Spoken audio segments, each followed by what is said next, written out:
ದಕ್ಷಿಣ ಕನ್ನಡ ಜಿಲ್ಲೆಯ ಮಂಗಳೂರಿನಲ್ಲಿ ಜಿಲ್ಲಾ ಕಾರಾಗೃಹದಲ್ಲಿ ಪೊಲೀಸರು ತಪಾಸಣೆ ನಡೆಸಿದ್ದಾರೆ ಎಂದು ತಿಳಿದು ಬಂದಿದೆ.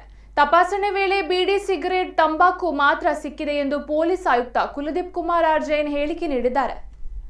ಇಲ್ಲಿನ ಜಿಲ್ಲಾ ಕಾರಾಗೃಹದಲ್ಲಿ ಭಾರಿ ಸಂಖ್ಯೆಯ ಪೊಲೀಸರು ಮಾಮೂಲಿ ತಪಾಸಣೆ ಅಧಿಕಾರಿ, ಸಿಬ್ಬಂದಿ ಸೇರಿದಂತೆ ಸುಮಾರು 300 ಮಂದಿ ಪೊಲೀಸರು ಪಾಲ್ಗೊಂಡಿದ್ದರು. ಮಾದಕ ದ್ರವ್ಯ, ಮೊಬೈಲ್ಗಳು ಸಿಕ್ಕಿಲ್ಲ. ಸುಮಾರು 1.5 ತಾಸು ತಪಾಸಣೆ ನಡೆಸಲಾಗಿದೆ. ಗಾಂಜಾ ಮತ್ತಿತರ ವಸ್ತುಗಳ ಸಾಗಾಟದ ಬಗ್ಗೆ ಕಾರಾಗೃಹದಲ್ಲಿ ನಿರಂತರವಾಗಿ ಸಮರ್ಪಕವಾಗಿ ನಡೆಯುತ್ತಿದೆ. ಈ ಬಗ್ಗೆ ಕಾರಾಗೃಹ ಅಧೀಕ್ಷಕರೊಂದಿಗೆ ಮಾತನಾಡಿದ್ದೇವೆ. ವಿಚಾರಣಾಧೀನ ಕೈದಿಗಳು ಮೊಬೈಲ್ ಕರೆ ಮಾಡುತ್ತಿದ್ದಾರೆ ಎಂಬ ಬಗ್ಗೆ ಪರಿಶೀಲನೆ ನಡೆಸಲಾಗಿದೆ. ಈ ರೀತಿಯ ಚಟುವಟಿಕೆ ಗೊತ್ತಾಗಿಲ್ಲ ಎಂದು ಆಯುಕ್ತರು ತಿಳಿಸಿದ್ದಾರೆ.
ಟೋಟಲ್ ನಾವು ಎಲ್ಲರೂ ಕಮಿಷನರ್ ಸೇರಿ ಎಲ್ಲ ಅಧಿಕಾರಿ ಸಿಬ್ಬಂದಿ ಎಲ್ಲರೂ ಸೇರಿ ಸುಮಾರು ಒಂದು 300 ಜನ ಈ ರೇಡ್ಗೆ ಬಂದಿದ್ದೀವಿ. ಅದಕ್ಕೆ ಬೇಗ ಜಸ್ಟ್ ಒಂದೂವರೆ ಗಂಟೆಯಲ್ಲಿ ಮತ್ತೆ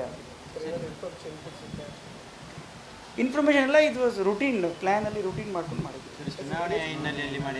ಇಲ್ಲ ಅದಕ್ಕೆ ಜಸ್ಟ್ ರೂಟೀನಲ್ಲಿ ಇವತ್ತು ಮಾಡಿ.